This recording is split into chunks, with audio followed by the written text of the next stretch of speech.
Shalom, shalom, internautes, vous êtes les bienvenus dans votre émission préférée desquelles elle parle des Samuel dans la ministrie, que la Bible parle. Oui, la Bible est dans le Nzambe. Il y a qui t'aime, il y a qui t'aime pour la part. Ngana lobi pour ngana zomu si vous allez dans ma fond du matin. Dans mon atelier qui tant auto comme les attaques à retour à la parole. Je ne point honte de l'évangile, car c'est une puissance qui sauve à quiconque croit. Ne vous inquiétez de rien, a dit Jésus, que j'ai vaincu le monde. C'était pour avertir à son peuple, avertir à ses disciples de ne pas avoir peur. Voilà, aujourd'hui, nous sommes venus parler de ne pas avoir peur. Parce que beaucoup de gens vivent dans la peur, dans l'anxiété, dans l'inquiétude, dans le souci. C'est ça que Dieu ne voudra pas pour vous et moi. Voilà, je suis le pasteur Trésor et que la part de Samuel dans la ministrie. Aujourd'hui, nous sommes venus encore pour une nouvelle émission avec l'homme de Dieu qui est passé ici, l'évangéliste Acosta. Et je suis passée dans cette émission, je suis avec Maman Bijou. Maman Bijou, bonjour. Bonjour pasteur, comment vas-tu? Oui, très bien. Voilà, aujourd'hui, on a dit qu'il ne faut pas avoir peur. Non. On dit qu'il faut vaincre ta peur. As-tu aussi peur des fois? En tant qu'humain? Je dirais non et oui. Parce qu'il y a d'autres peurs, c'est automatique, hein, mais pas des inquiétudes. Parce que je pense bien que la peur qu'on parle ici, c'est plus des inquiétudes. Hein, qu'est-ce qui va m'arriver demain? C'est non, ça non. Évangéliste Acosta, bonjour. Bonjour, Comment allez-vous? Ça va par la grâce Ça de fait Dieu. très longtemps. Ouais. Vous nous avez échappé entre les mains et du coup, Samuel Longa dans ses recherches, il vous a rattrapé. Ouais, nous sommes toujours dans la mention du Seigneur avec les multiples responsabilités. Oui. Et c'est ça peut-être qui a fait que je sois un peu absent pendant un certain temps. Surtout que vous êtes un évangéliste, sûrement. Vous planez un peu partout sur tous les cieux. Tu as tout dit. Et voilà. Et aujourd'hui, vous êtes revenu mais avec un thème du moment, un thème de l'heure, sur vaincre la peur. Pourquoi vaincre la peur? Pourquoi d'abord ce thème? Vous avez peur? Merci beaucoup pour la question, pasteur. Je bénis le Seigneur pour l'opportunité et le temps qu'il m'accorde encore de passer dans notre site Samuel dans la ministrie. Et je rends grâce à Dieu qui a voulu aussi, en ce jour, je puisse parler de ce thème si important, comment vaincre la peur. C'est vrai, dans les soucis de Dieu, Dieu n'a pas besoin que nous puissions vivre dans la peur ou marcher dans la crainte. Non, les soucis de Dieu en eux que il veut nous voir. Nous soyons des enfants audacieux, courageux, concurrents et pourquoi pas sûrs de nous et pleins de foi. Mais en réalité, quelqu'un qui vit dans la peur et compte tenu de cette attitude de la peur, ça va lui empêcher de remporter les défis de la vie. Et sur ce, Dieu m'a mis à cœur, pendant mes temps de recherche et d'études bibliques, de partager encore ce thème pour que nous puissions nous soutenir les uns les autres. Et sur ce, la base de mon exposé, ça se trouve dans Romains chapitre 8, Romains 8. verset 15. Romains 8, verset 15. Vous lisez ou que je lise? Oui, vous pouvez lire. Romains 8, verset 15, j'ai lu au nom de Jésus, la Bible me dit ceci. Et vous n'avez point reçu un esprit de servitude pour être encore dans la crainte, mais vous avez reçu un esprit d'adoption par lequel nous crions Abba Père. Ok, ce verset nous explique presque le tout. Ce verset nous dit nous n'avons pas reçu un esprit. Je dois encore mettre mes lunettes. Vous n'avez pas reçu un esprit de servitude pour être encore dans la crainte. Mais vous avez reçu un esprit d'adoption par lequel nous crions Abba Père. Et dans d'autres versions, comme français courant dit, pour que vous ne soyez pas dans la peur. D'autres versions utilisent le mot crainte. Donc les soucis de Dieu attendent que nous, ses enfants, nous puissions vivre, non pas comme je viens de le dire, dans la peur ou dans les doutes, mais nous puissions vivre vraiment comme des personnes audacieuses, courageuses et des personnes qui vivent plein de foi pour la gloire de Dieu. Mais qu'est-ce qui provoque d'abord la peur, hein? Parce que on peut aussi, vous pouvez expliquer comment vaincre la peur, mais si les gens ne savent pas ce qui fait produit la crainte, la peur plutôt, ça viendra toujours. Qu'est-ce qui provoque d'abord la peur? D'abord, nous devons comprendre que la base de la peur, c'est l'ignorance. Ça peut être compliqué ce que je dis, Mais c'est l'ignorance qui crée la peur. Qu'est-ce que je veux dire par là? Lorsqu'on est confronté à une réalité ou une situation dangereuse ou difficile, auquel on ne sait pas comment s'en sortir, on n'a pas la suite, on n'a pas l'issue, et de telles réalités nous amènent à avoir peur. Tu te poses des questions, j'ai une maladie, où les médecins disent que ce n'est plus curable. Tu n'as plus une porte de sortie par rapport à la réalité. Ça commence à faire mal. Et l'âge avance. Tu vas par rapport à tes projets de la vie. Tu n'arrives pas à t'organiser. D'office, ça crée la peur. Et l'âge avance aussi. Tu n'arrives pas à te marier. Ça crée la peur. Tu es dans le foyer. Tu n'arrives pas à avoir un enfant. De telles difficultés sociales, sur le plan travail et sur le plan de l'évolution du monde, quand tu te trouves dans des réalités qui sont difficiles, à qui tu n'arrives pas à trouver des solutions, et de telles réalités nous amènent à avoir peur. Donc c'est la base de la peur, c'est l'ignorance ou de ne pas avoir la solution par rapport à la réalité que tu es en train de vivre. Mais est-ce qu'il y a-t-il des conséquences pour quelqu'un qui vit dans la peur, par exemple? Oui, il y a vraiment des conséquences. Et c'est pour ça que la Bible nous défend de vivre dans la paix. Et quand quelqu'un vit dans la paix, il y a beaucoup de choses qui arrivent dans sa vie. Quelqu'un qui vit dans la paix, il risque d'avoir de mauvaises décisions par rapport à sa vie. Je peux donner l'exemple. Quelqu'un, l'âge avance, il a besoin de se marier, tellement qu'il commence à avoir paix, il est prêt à accepter n'importe qui. Ne fût-ce qu'il puisse se marier. N'importe quelle proposition. Donc, quelqu'un aussi qui a une situation difficile, compliquée, et il risque de se retrouver, il prend une mauvaise décision pour que la situation ne puisse pas s'empirer, peut-être. C'est ça la meilleure voie. Mais en réalité, ce n'est pas la bonne voie qu'il devait prendre. S'il avait tout le temps devant lui, il pouvait réfléchir et voir comment il peut faire pour prendre sa décision, pour avancer dans la vie. Et autre chose, je peux dire, la perte de l'estime. Quelqu'un qui a peur de tout. J'ai eu la grâce d'échanger avec beaucoup de gens. Nous causons avec les gens en Afrique, en Europe, par rapport à leur réalité. Et compte tenu de ce que les gens lui disaient, et ça créait la peur par rapport à sa personne, et il a perdu son estime. Il se croit plus qu'il est capable, il se croit plus qu'il est bon. La peur peut te faire perdre ton identité. Effectivement, effectivement. Et ça, c'est ce que les gens disent, parce que la Bible dit aussi, la foi vient de ce qu'on entend, puisque vous entendez beaucoup, et la ça vous effraie, ça vous fait peur, et ça change aussi votre caractère, ça change votre attitude, même face aux gens. Effectivement, j'ai rencontré quelqu'un à l'université de Bamako pendant que j'étais en mission. C'est quelqu'un qui sait parler, c'est une femme. Il était jeune fille à l'époque. Il savait parler, il est médecin aujourd'hui. Mais comme il vivait dans la peur parce que les gens l'étouffaient souvent, ça lui empêchait de s'exprimer, même des fois qu'ils exposaient. Mais au fil du temps qu'on a eu le temps de passer, du temps de coaching, de la motivation, de lui faire reconnaître encore son identité et de lui faire sortir ce qu'il était dans son intérieur. Aujourd'hui, il est devenu parmi des personnes, des étudiants qui peuvent tenir des conférences et les gens souvent lui posent des questions. Il dit, où est-ce que toi tu as appris tout ça? Et à chaque fois quand il m'appelle, il me dit, merci de ce que vous avez fait, parce qu'en moi, je ne croyais pas que je pouvais parler devant 20 personnes, 30 personnes. Donc, avec ce que vous m'avez donné, ça m'a aidé à m'exprimer, quel que soit l'environnement, quel que soit le nombre de gens. J'ai l'habitude de parler. Et donc, la personne a encore retrouvé son identité. Sa confiance. Elle a commencé maintenant à travailler et à vivre, maintenant, non plus dans la peur, mais vivre dans la confiance. Il commence à vivre dans l'audacité, il commence à affronter des choses. Et de telles personnes vont encore aller de l'avant et réaliser encore de grandes choses. Mais pasteur, comment éviter la peur? Parce que ce qui est vrai, il y a les réalités sont là, la maladie par exemple est là, la pauvreté, le manquement, le manque de mariage, deux enfants, donc des problèmes qui peuvent m'amener dans ces terrains-là de la peur. Mais comment est-ce que malgré tout ce problème, je peux éviter la peur? Oui, c'est presque le nœud de notre émission, comme je dis, comment vaincre la peur. Oui. Parce que l'éviter, c'est difficile, la peur sera toujours là, à nos côtés. Yes. Nous vivons chaque jour avec des situations qui peuvent nous effrayer.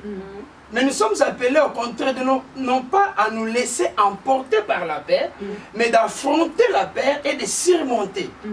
Parce que quand je parle même de la victoire, c'est surmonter une réalité. La réalité sera toujours là.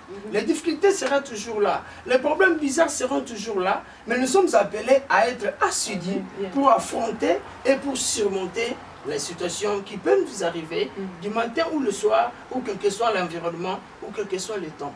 Donc, mais pensez-vous qu'une personne qui vit dans la peur peut être un danger pour la société ou bien peut-être un danger pour l'environnement, oui c'est trop pour son église, pour la famille, peut-être une anomalie pour une personne qui... Si vous avez une personne pareille au milieu de vous, ou bien à l'église, ou bien dans la famille, ou bien dans la société.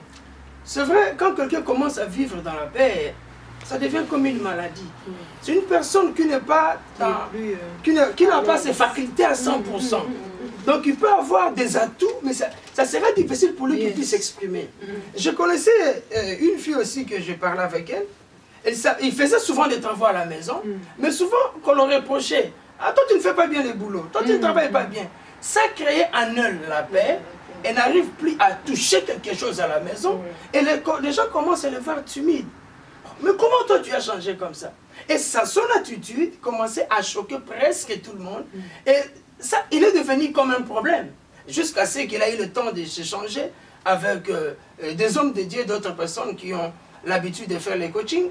Et ça lui a aidé à s'ouvrir. Donc quand vous avez quelqu'un, et comme ça dans votre environnement, c'est vraiment un problème. Et ça affecte aussi l'équipe. Si vous êtes dans une équipe, quand quelqu'un vit toujours dans des attitudes de paix, et vous aurez des difficultés d'oser, de faire d'autres choses. Parce que lui, il va toujours à chaque moment, est-ce que ça va réussir?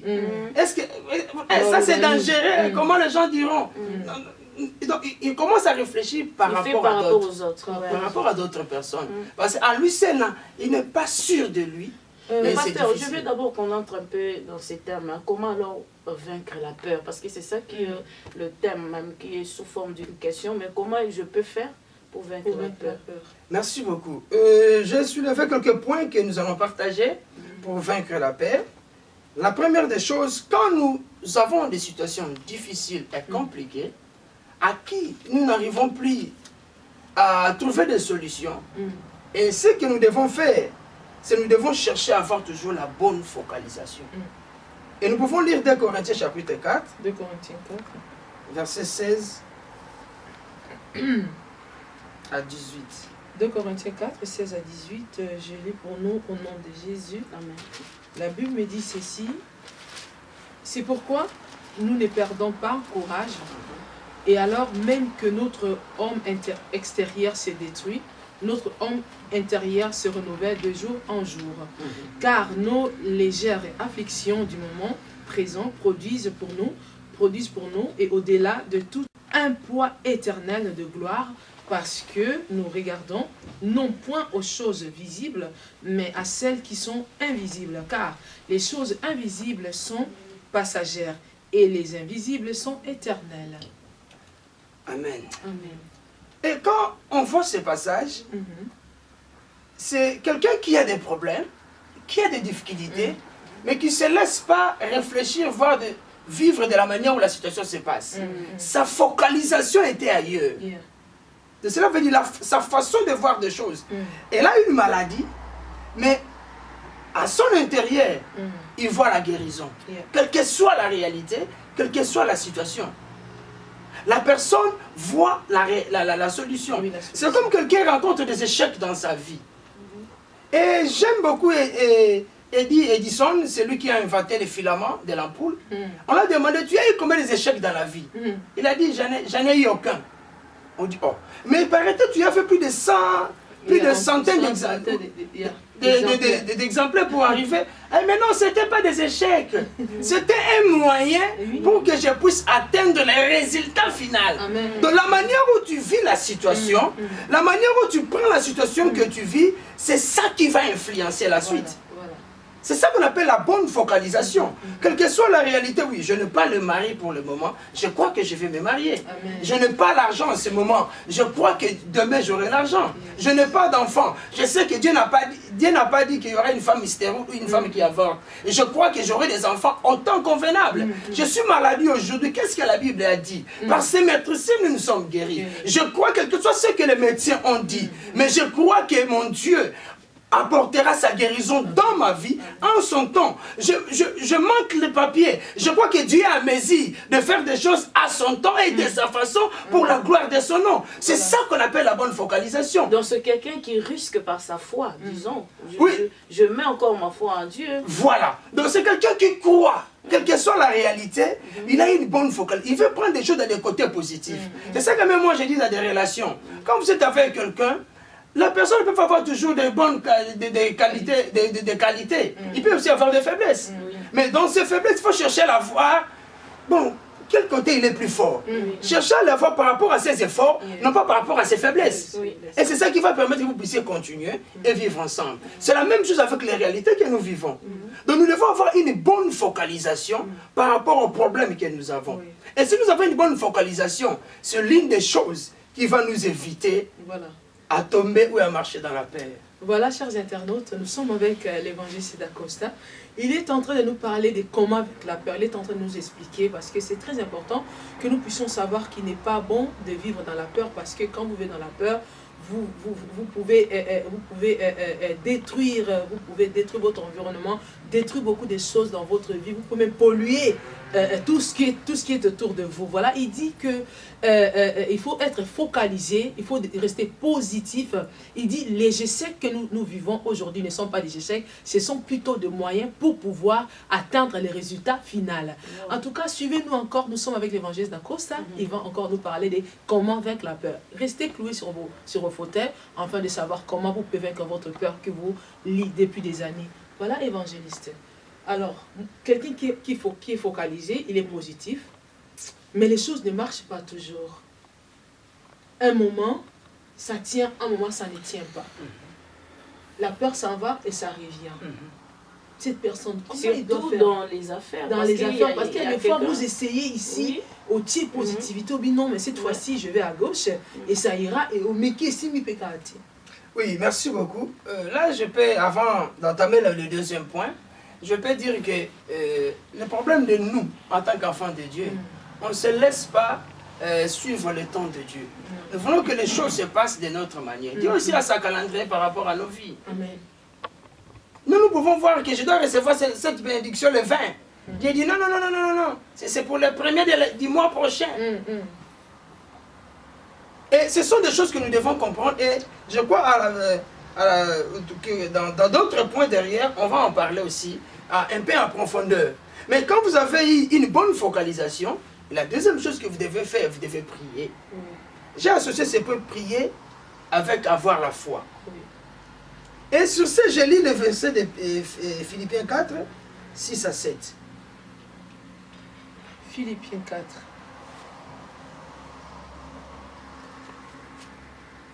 Vous avez dit Philippiens 4, Oui, verset 6 à 7. 6 à 7.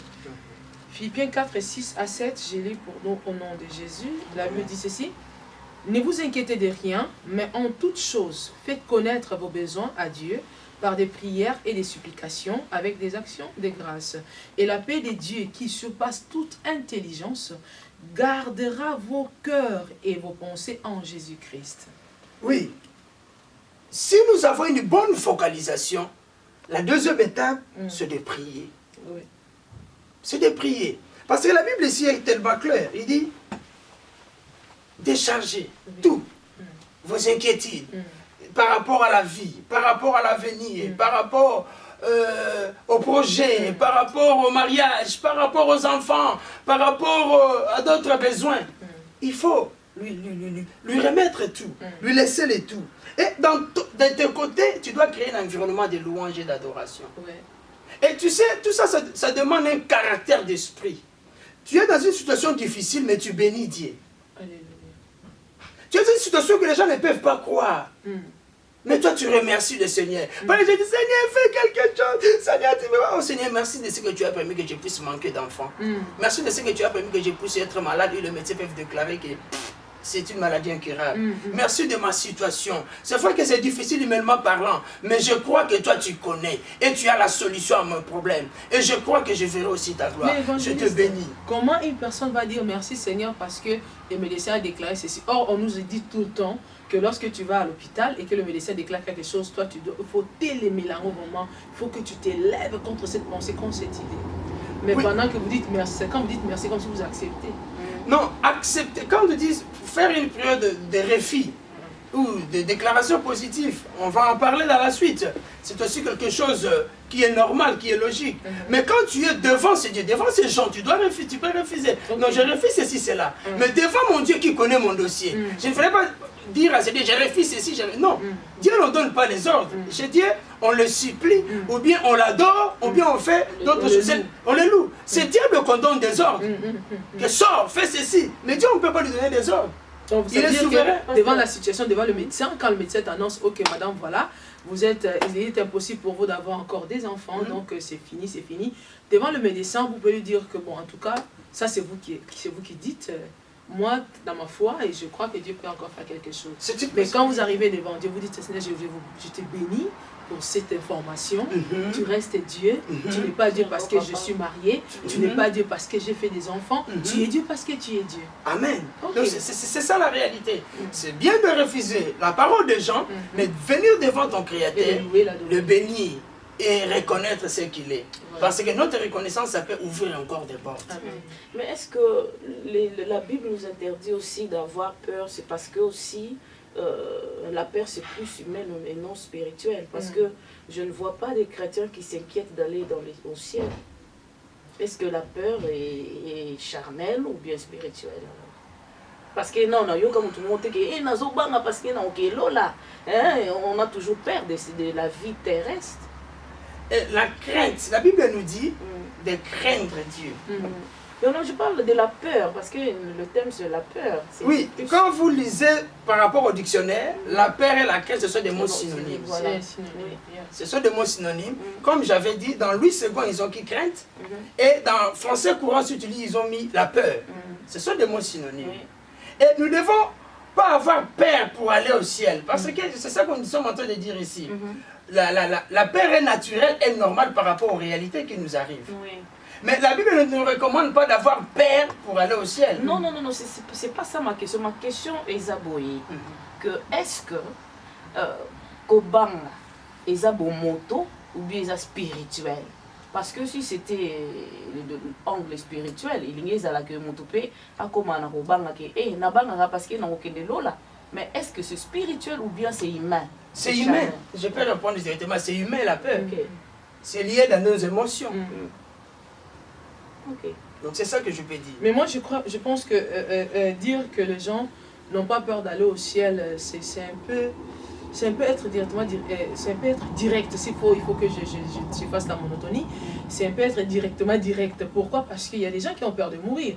Or, pour un enfant de Dieu, pour toute personne qui vit, il n'y a qu'un seul chemin pour aller là où tu dois terminer ton éternité. C'est par la mort. Non, pasteur, mais les enfants de Dieu qui est chrétien, sauvé, il n'a pas peur de la mort. Non, mais demande à tout enfant de Dieu, qu'il soit archibishop, dis-lui que tu vas mourir demain. Tout le monde a peur de la mort. Dis-lui, tu l'as la peur d'aller au ciel. Avec là, je suis sûre, dans un mais c'est comment, qu'est-ce qui arrive que, avec preuve à l'appui qu'on dit à une personne, tu meurs demain. Il refuse de mourir. Pourtant, il sait que je suis prêt pour aller au ciel. Mais quand on l'annonce la mort, que tu meurs demain, moi, peur mourir. Donc, comme je dis, ce sont nos émotions. Nous avons des émotions, comme des humains. Nos émotions peuvent réagir devant une réalité et devant une situation. Et humainement parlant, on a encore envie de vivre. Personne n'a besoin de quitter la terre aujourd'hui. Madame, disons, nous chantons, nous allons partir au ciel, nous allons partir. Mais quand on va dire qu'on meurt aujourd'hui, humainement parlant par rapport à nos émotions, nous avons la difficulté d'accepter cela. Là, pour être concret, et pour être réaliste, donc c'est ça la réalité. Nos émotions refusent de mourir. Ça c'est vrai. C'est ça que je peux Et dire. quel est le troisième point pour vaincre la mort? Je suis toujours dans le deuxième point de la prière. Et quand vous priez, et nous sommes appelés aussi à confesser d'une manière positive. Et la parole de Dieu dans le livre des Proverbes, chapitre 18, versets 20 à 21. Proverbes 18, 20 à 21, vous l'avez dit, la vie est... Voilà. Ok. Mais nous devons la lire aussi. Oui, c'est possible si nous la trouvons. Sinon, on peut s'en passer parce que... Proverbe 18. Voilà, je suis là déjà. Proverbe 18, 20 à 21. J'ai lu pour nous au nom de Jésus. Amen. La Bible me dit ceci. C'est du fruit de sa bouche que l'homme rassasie son corps. C'est du produit de ses lèvres qu'il se rassasie. La mort et la vie sont au pouvoir de la langue. Quiconque l'aime en mangera le fruit. Amen. Et par là, nous comprenons bien que notre déclaration est très importante devant une réalité. Mais souvent, qu'est-ce que nous constatons? Les enfants de Dieu, nous sommes champions en confessant. Mais au fond du cœur, les gens ne croient pas ce qu'ils disent. C'est ça le problème. Or, si nous voulons voir la main de Dieu, la solution, le miracle dans nos vies, nous devons associer ces deux choses. Notre intelligence, c'est que nous croyons, et ce que nous déclarons. Les gens peuvent déclarer seulement pour déclarer, mais quand par rapport à la peur. Oui, par rapport à la peur, ils déclarent. Mais quand tu vas au fond de son cœur, ça ne va pas arriver. Ah, je ne veux pas. Donc c'est les déclarations perroquets. Voilà, bien dit. Merci pasteur pour les mots. Donc, ce sont des choses que la personne les dit parce que quand vous avez, on va déclarer à l'église. Je suis la tête et non la queue. Voilà. Mais en réalité, les gens ne croient pas à ça. Ok. Et c'est là, quand nous sommes en train de prier, comme j'avais associé deux choses, la prière et la foi, pour vaincre la peur. Et dans le domaine de la foi, selon Hébreux 11, verset 6, la Bible nous dit, celui qui s'approche de Dieu doit croire que Dieu existe et il est le rémunérateur. C'est ce qu'il cherche. Et nous devons croire réellement que c'est Dieu-là que nous cherchons. Il est capable de faire quelque chose. Amen. Il est capable de changer ma situation. Amen. Il est capable, autant voulu aussi. Parce que le problème, si beaucoup de gens commencent à trébucher ou à aller à gauche, nous cherchons des solutions. Quand nous ne voulons pas attendre le temps de Dieu. Nous voulons que, comme j'ai prié aujourd'hui, j'ai jeûné aujourd'hui, demain, que je puisse voir les résistants. Or que c'est très dangereux. C'est très dangereux. Et dans 1 Jean 5, 4, on dit que la victoire, c'est la foi qui nous donne la victoire par rapport aux réalités que nous vivons. Si nous perdons la foi dans des situations et nous perdons la vie de prière, nous perdons des confessions positives, nous perdons la foi et ça devient compliqué pour que nous puissions remporter ou vaincre la peur. Et la troisième des choses que je puis soulever, c'est prenez à compte le succès passé. Si Dieu t'a utilisé dans le passé, si Dieu t'a béni dans le passé, si Dieu t'a donné une solution dans le passé, quoi? Quelle que soit la réalité aujourd'hui, il peut faire encore quelque chose. Pasteur, mais quelque part aussi la Bible nous interdit de qu'est-ce que la Bible dit? Pas des événements passés. Les événements passés, ça peut être négatif comme positif. Parfois, j'ai déjà rejeté ma foi et puis que comme victoire. Ne vous souvenez pas si nous voyons le contexte, le texte qu'il est écrit, c'était par rapport aux souffrances que le peuple d'Israël vivait. C'était pas par rapport au succès. C'était par rapport aux difficultés, des choses amères qu'ils vivaient. Parce que quand on lit la Bible, on doit tenir compte du contexte. Le contexte, ça va nous permettre de bien interpréter le verset. Le contexte nous interdit de se souvenir que hier j'avais échoué, hier j'avais fait ceci. Hier, tu vas rester toujours dans cette attitude. Mais si tu te souviens de succès du passé, Pasteur, mais les lopes, ils ont blocage pour nous battre. Mais Dieu ne l'utilise plus. Mais aujourd'hui, il n'y a rien qui se fait parce que quand on a souvenir, on dit qu'au présent, ça n'existe même plus. Ce que je suis en train de dire ici, ce n'est pas par rapport aux hommes, mais par rapport à ton Dieu. Parce que les gens disent ça par rapport à d'autres personnes qu'on puisse les voir. Mais quand je suis devant mon Dieu, je les rappelle ces souvenirs. Nous pouvons lire 1 Samuel 17, verset 37. Donc là, c'est David qui était de ses souvenirs. Quand il était devant le roi, il dit, quand j'étais là-bas en train de paître les brebis, j'ai vu ce que le Seigneur a fait avec moi.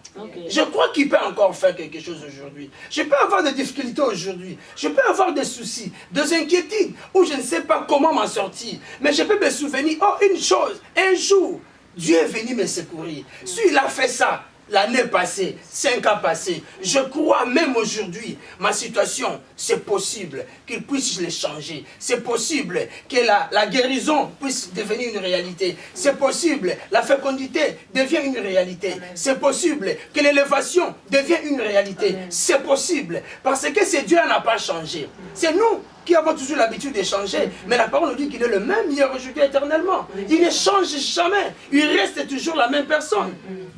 Donc nous devons nous devons à chaque fois compter le bienfait de Dieu. Ok, voilà, Car je vais lire. oui, vous pouvez lire. Oui, je vais lire pour nous 1 Samuel 17, verset 37. La Bible dit ceci, David dit encore, l'Éternel qui m'a délivré de la griffe du lion et de la patte de l'ours, me délivrera aussi de la main de ces Philistins. Et Saoul dit à David, va et que l'Éternel soit avec toi. Voilà. Ce que le Seigneur a fait avec moi dans le passé, je crois. Si Dieu m'utilisait en Afrique, c'est possible qu'il puisse encore t'utiliser ici. Mais si tu gardes la communion, cela communion... doit se faire dans le secret. C'est pas que tu le trônes devant tout le monde, tu prends la trompette, moi Dieu, non pas pour éprouver les autres. Donc c'est des choses qu'on fait dans la présence de Dieu pour montrer à Dieu que j'ai encore confiance, que encore une fois tu peux faire. Voilà, c'est ça que tu viens de dire. Non pas peut-être, parce que dans ce dernier temps, soit bon, les hommes de Dieu aiment beaucoup se voir. Que moi, quand j'avais cessé, quand j'essaie, mais en réalité, quand vous le regardez, il n'y a plus rien. Là, c'est pour impressionner les gens. Mais tu ne peux pas impressionner ton Dieu. Non. Ton Dieu te connaît. Il te connaît à long et à large, la hauteur, ta dimension, il te connaît. Mais quand je suis devant ce Dieu-là, parce que j'ai un problème qui me bouleverse, Seigneur, je viens devant toi. C'est toi qui peux changer la réalité. C'est toi qui peux encore donner la solution. Et je sais que, Seigneur Dieu, cette maladie-là, les gens, un jour, ils ont dit que je ne pouvais pas survivre. Mais à cause de toi, je suis aujourd'hui en vie. Que ce soit l'obstacle qui est devant moi. Voilà, je crois l'évangéliste. Merci. Bien aimés, nous sommes encore ici dans notre plateau de Que la Bible parle. Nous avons encore quelques minutes à courir afin de vous apporter cette révélation de la parole. Nous avons reçu l'évangéliste d'Acosta. Il parle de comment vaincre la mort. Il nous a déjà donné comment vaincre la peur. Oh, bon. Que Dieu nous bénisse. Je suis en train vraiment dans un autre monde. Que comment vaincre la peur. Il nous a donné quelques points. Il va encore continuer à donner quelques points. Restez cloués sur vos fauteuils. Ne partez pas et vous allez apprendre beaucoup de choses parce que la peur environne ce monde. Nous vivons dans la peur, les guerres, les informations, et surtout les gens qui regardent beaucoup la télé, les informations des guerres, les crises économiques, au travail ça ne marche pas, on renvoie les gens dans les ministères. Donc restez là-bas, vous allez comprendre pourquoi il n'est pas bon de vivre dans la peur. Évangéliste d'Acosta. Et quel est le prochain point? Le quatrième point, c'est étudier et trouver des paroles de Dieu adaptées à la situation. Oui. Et c'est très important, quand tu es dans une situation de la maladie, il faut aller chercher des versets qui parlent de la maladie. Voilà. Situation de la pauvreté, va vers ce verset-là. Rappelle ce Dieu. Et dans Ésaïe 43, verset 26, nous dit, rappelle-moi mes souvenirs. Dieu a besoin que nous puissions lui rappeler. Oui. C'est très important. Que, voilà, non. Seigneur, c'est toi qui as dit. C'est toi qui as dit par rapport à la maladie, par rapport à la stérilité, par rapport au célibat, par rapport au chômage, par rapport à la pauvreté, tu as dit. Tu t'es fait pauvre à la croix afin que je devienne riche. Tu as dit. Qu'est-ce que la parole de Dieu dit? Et comme cette émission que la Bible parle, même quand tu es dans tes problèmes, il faut revenir toujours dans la parole de Dieu. C'est là où il y a la solution à tes problèmes, à nos problèmes, et c'est là qui peut nous aider à surmonter ou à vaincre la paix. Parce que nous courons derrière le temps, il y a encore un autre point où il y a encore quelque chose à dire par rapport à comment vaincre la peur. Oui, pour finir, je peux dire une chose. Oui. Nous devons comprendre pendant le temps que nous prions, où nous faisons ces déclarations, et le temps de l'exaucement ou l'accomplissement, il y a un temps de guerre qui passe. Il y a des idées qui arrivent de gauche, des idées qui arrivent de droite. Et chaque fois dans ton temps de prière, il faut demander à Dieu de te donner le courage. Que tu sois résistant, que tu sois... Parce que tu vas écouter des choses qui vont te décourager, qui vont peut-être te pousser à rester dans la peur. Mais pendant ce temps que ta prière aussi soit, Seigneur, donne-moi la force, le courage, la sagesse nécessaire de surmonter ces réalités, afin que je puisse arriver au bon port pour la gloire de ton nom. Donc je crois que c'est ça que Dieu m'a mis à cœur de partager. Mais surtout aussi les discernements. Parce que je peux aller aussi avec le vent. Parce que surtout, ceux qui ont des problèmes négatifs, nous avons la solution. Même si la solution est négative, beaucoup de fois, je ne vois pas ça parce que je vois que ça répond à mon besoin. Et c'est pour cela que j'ai dit aussi le discernement. Il faut aussi discerner quel esprit. Est-ce que le discernement est important pour vaincre la peur? Oui, je peux dire aussi, quand nous sommes en train de prier, et avant de chuter sur votre parole, et la prière peut nous ouvrir beaucoup de portes. Dieu peut nous parler pendant que nous sommes en train de prier. Et Dieu peut te donner une parole qui peut te rassurer. Quels que soient les gens qui peuvent venir de gauche à droite. Là maintenant tu vas exercer ton discernement par rapport au message que Dieu t'a donné. Tu sais que non, les gens peuvent venir, les gens peuvent dire, mais moi dans les coucous, Dieu m'a dit quelque chose. Amen. Et ça va aider ton discernement et ça va aussi permettre que tu puisses avoir un bon jugement par rapport à la réalité ou par rapport aux pressions qui peuvent arriver de gauche à droite. Voilà, et dites quelque chose à la personne qui a peur, afin qu'il prenne quelque chose en peu de temps de ce que tout ce que vous venez de dire. Vous qui nous suivez partout dans le monde, laisse-moi nous dire une chose.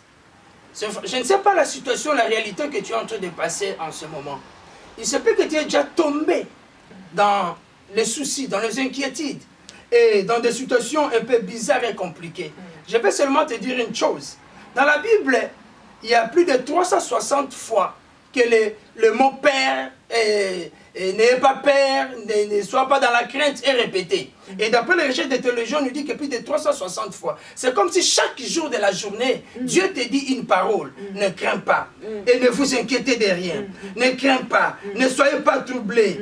Il ne faut pas être emporté dans la paix. Donc la parole de Dieu veut que nous ne puissions pas être emportés dans la paix, mais nous puissions avoir confiance à ces dieux. Et c'est Dieu-là qui peut changer la solution. Quel que soit maintenant, tu ne vois rien. Quel que soit que tu n'entends rien. Mais je crois, c'est Dieu-là que nous servons. C'est Dieu-là que tu pries. Il est à mesure de faire quelque chose par rapport à ta réalité. Que Dieu vous bénisse. Voilà, chers internautes, c'est la fin.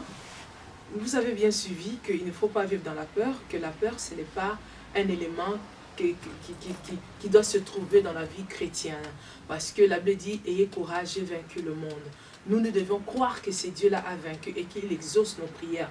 Et on nous a enseigné ici que lorsque tu vis dans la peur, lorsque tu veux vaincre cette peur-là, tu dois être focalisé, tu dois être positif et tu dois joindre la prière à la foi et tu dois savoir confesser et joindre aussi ta foi à ton intelligence. Tu dois confesser des choses que tu crois. Ne fais pas des confessions perroquées que tu confesses mais tu ne crois pas. Que Dieu vous bénisse. Je crois que vous avez été bénis et vous avez profité de cet enseignement de l'évangile de Costa. Nous vous retrouvons à la prochaine fois avec Maman Bijou toujours à côté de moi, avec un autre invité, peut-être un invité spécial. Mais n'oubliez pas, à très bientôt, ensemble, toujours dans Samuel Ndonga Ministry, les années encore à venir. Que Dieu vous bénisse. À la prochaine. Au revoir. Au revoir.